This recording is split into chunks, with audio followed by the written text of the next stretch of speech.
बंधुओं नमस्कार। और कल की वीडियो में आपने सुना था कि किस प्रकार वायु की उत्पत्ति हुई, आकाश की उत्पत्ति हुई और उसके उपरांत अन्य महतत्वादि उत्पन्न हुए, लेकिन उन सब के अलग अलग रहने के कारण सृष्टि की उत्पत्ति नहीं हुई। तो वो सब के सब देवता जाकर प्रार्थना करने लगे और देवताओं ने जब अपनी पूरी बात कही तो उसके बाद इस सृष्टि का प्रारंभ हुआ। और उस सृष्टि के प्रारंभ में सबसे पहले ईश्वर के विराट शरीर की उत्पत्ति हुई। तो वो जो आगे सुना रहे हैं मैत्रेय जी विदुर जी को कह रहे हैं और आगे कहते हैं कि किस प्रकार इस विराट शरीर की उत्पत्ति हुई। तो इसके संबंध में कहते हैं कि जब सर्वशक्तिमान भगवान ने ये देखा कि ये सब के सब आपस में संगठित नहीं हैं, उनके संगठित न होने के कारण और जो उनकी ईश्वर की महतत्व आदि शक्तियाँ हैं विश्व रचना के कार्य में समर्थ हो रही हैं, तब उन्होंने क्या किया? तब उन्होंने काल शक्ति को स्वीकार करके एक साथ ही महतत्व, अहंकार, पंचभूत, पंच तन्मात्रा और मन सहित 11 इंद्रियां, इन 23 तत्वों के समुदाय में प्रविष्ट हो गए। भगवान श्री कृष्ण इन 23 तत्वों के समुदाय में प्रविष्ट हो गए। उनमें प्रविष्ट होकर उन्होंने क्या किया? उन्होंने जीवों के सोए हुए अदृष्ट को जागृत किया। जो उसमें जागृत अवस्था में थे, सोए हुए थे, उन अदृष्ट को जागृत किया और परस्पर जो अलग हो गए थे तत्व समूह, उनको अपनी क्रिया शक्ति के द्वारा आपस में मिला दिया। इस प्रकार जब भगवान ने अदृष्ट को कार्योन्मुख किया और उन 23 तत्वों के समूह ने भगवान की प्रेरणा से अपने अंशों द्वारा विराट पुरुष की अंशों द्वारा आदि पुरुष विराट पुरुष को उत्पन्न किया, अर्थात जब भगवान ने अंश रूप को अपने उस शरीर में प्रवेश किया, तब यह विश्व रचना करने वाला महतत्वादि का समुदाय एक दूसरे से मिलकर परिणाम को प्राप्त हुआ। यानी ईश्वर की कृपा से वो जो सब तत्व अलग अलग थे, जब ईश्वर ने स्वयं को अपने आप में उसमें प्रवेश कराया, तब वो महतत्वादि आपस में मिलकर एक परिमाण को प्राप्त हुए। और उसके बाद विश्व रचना करने वाले तत्वों का गर्भ यानी कार्य और ज्ञान, क्रिया और आत्मशक्ति से संपन्न रूप था। इन शक्तियों से उसने क्या किया? स्वयं अपने क्रमशः एक जो हृदय है, 10 जो प्राण रूप है और 3 जो आध्यात्मिक, आदि भौतिक और आदि दैविक, ये विभाग किए। फिर विराट पुरुष ही प्रथम जीव होने के कारण समस्त जीवों का आत्मा, जीव रूप होने के कारण परमात्मा का अंश और प्रथम अभिव्यक्त होने के कारण भगवान का आदि अवतार है। ऐसा माना जाता है कि ये जो विराट पुरुष है, ये भगवान का सबसे पुराना आदि पुरुष अवतार है। संपूर्ण भूत समुदाय इसी में प्रकाशित होता है और अध्यात्म, अधिभूत और अधिदेव रूप से 3 प्रकार का, प्राण रूप से 10 प्रकार का और हृदय रूप से ये 1 प्रकार का है।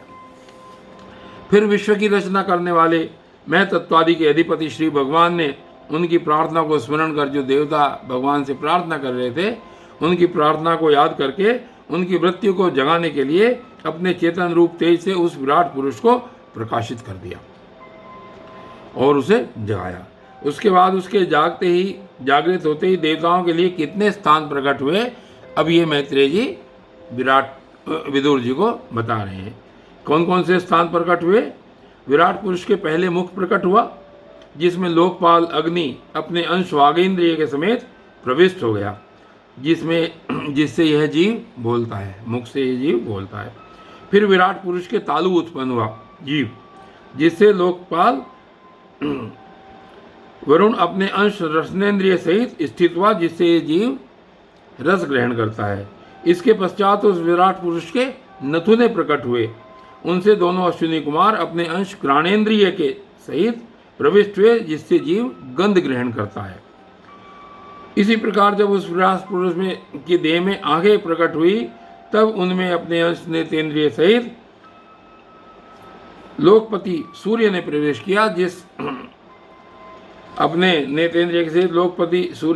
किया, उस नेतेंद्रिय से पुरुष को विविध रूपों का ज्ञान होता है।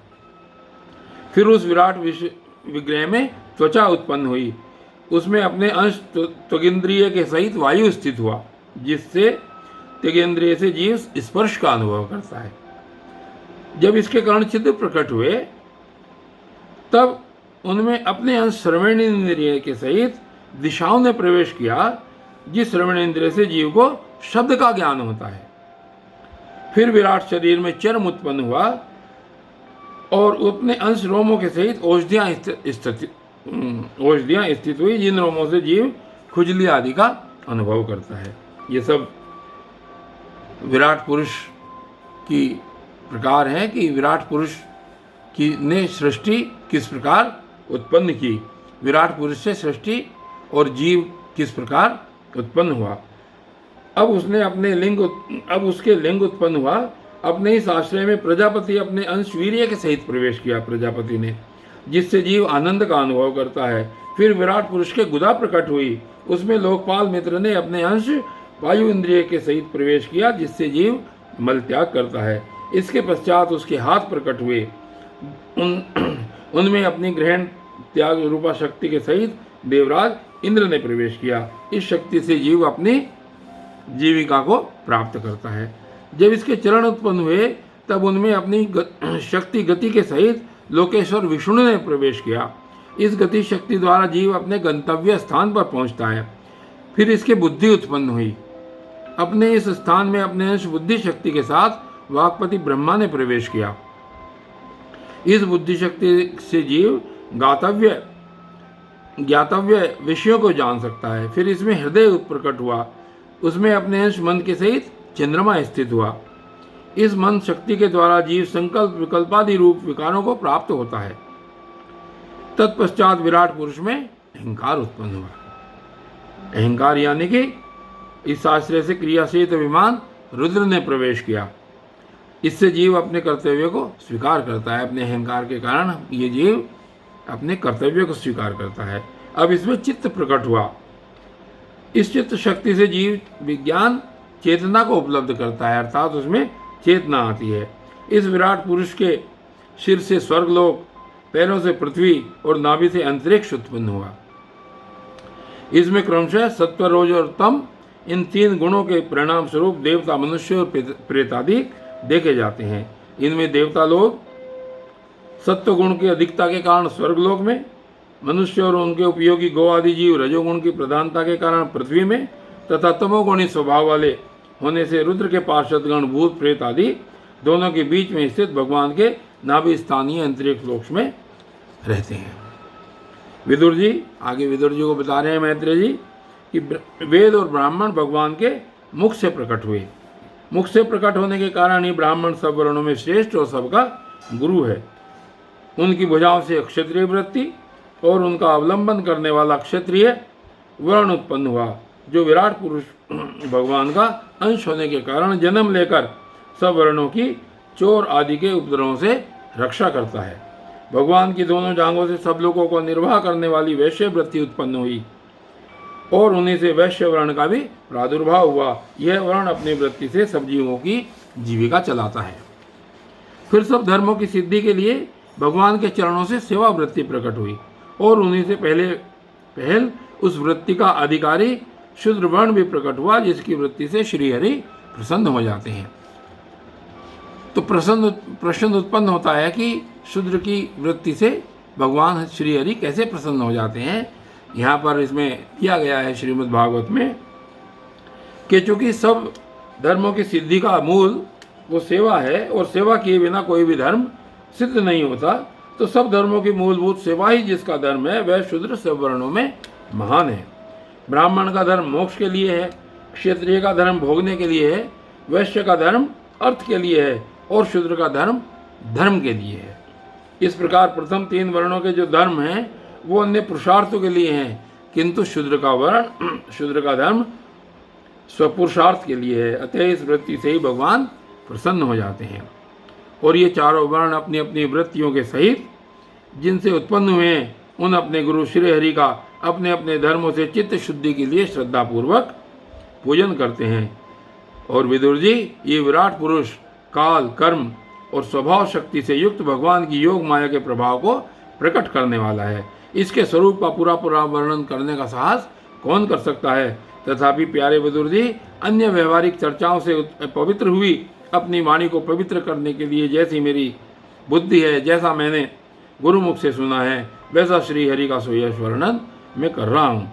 महापुरुषों का मत है कि पुण्य श्लोक शिरोमणि श्री हरि के गुणों का गान करना ही मनुष्य की वाणी का तथा विद्वानों के मुख से भगवत कथा अमृत का पान करना ही इनके कानों का सबसे बड़ा लाभ है। बस हम ही नहीं, आदि कवि श्री ब्रह्मा जी ने 1000 दिव्य वर्षों तक अपनी योग परिपक्व बुद्धि से विचार किया, तो भी क्या वे भगवान की अमित महिमा का पार पा पाए? नहीं। भगवान की माया बड़े बड़े मायावियों को भी मोहित कर देने वाली है। उसके चक्कर में डालने वाली चाल अनंत है। अतएव स्वयं भगवान भी उसकी था नहीं लगा सकते, फिर दूसरों की तो बात ही क्या है। जहाँ न पहुँचकर मन के सहित वाणी भी लौट आती है तथा जिसका पार पाने में अहंकार के अभिमानी रुद्र तथा अन्य